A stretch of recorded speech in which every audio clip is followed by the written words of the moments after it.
I thought I'd show you what I've done for Roxy's Journal of Stitchery, Volume 2.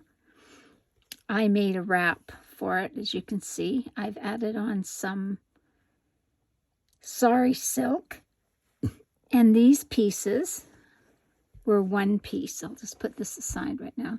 Was a couple of pieces, and I sewed them together when we were on our cruise. I did all this work knowing that I would need a wrap.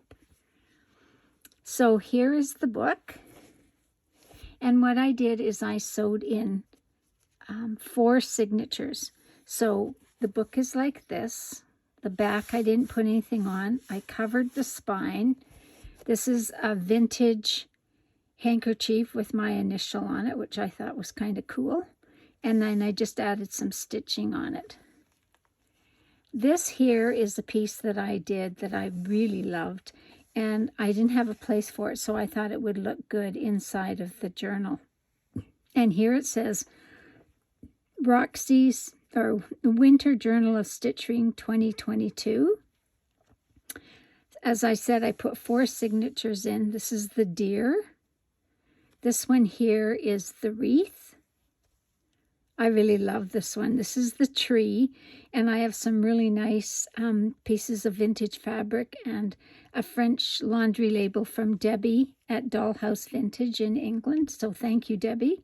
This was the village, and these were all made out of felt with some more of Debbie's fabric. This one was woodlands, so it's just different things that I cut out and stitched over top of. And these ones here were mushrooms. You can see those.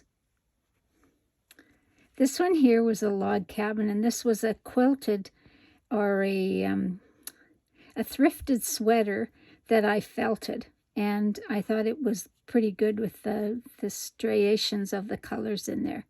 And I did lots of cantha stitching. This was to be our last page where we could do anything we wanted to do. And because this was the Winter Journal of Stitchery for me, I didn't have any Christmas stuff, so I decided I wanted a page that had some Christmas things in it, so I put it up here. This is the bird, and I got so many questions asked about this. And what I did is I followed along with Sarah, and she had cut out a bird on, I think, the same kind of a tree limb, and then I did just different stitches, filled in lots of cantha stitches, and I really like how this turned out. This was, I tried to draw a fox. I thought it was pretty good, and I filled all this in. I think it was from the same piece of fabric that I used for the bird, and I filled it all in with different stitches, and then I did some turkey work on the fox's tail. I really love this one. This was the snow globe, and for 2022. And just prior to doing that, I had seen somebody make this and on a piece of fabric, and I really liked it. And then the prompt was the snow globe, which I thought was pretty good. So these were like extra pieces. So I put in 4 extra pages on my journal of Stitchery, just because I didn't want to lose any of these pieces. And they were really special. This is a tag. There was a cluster. And so I just put them in here. And this was just one of the pieces that I'd stitched with an old blanket that I've had for years.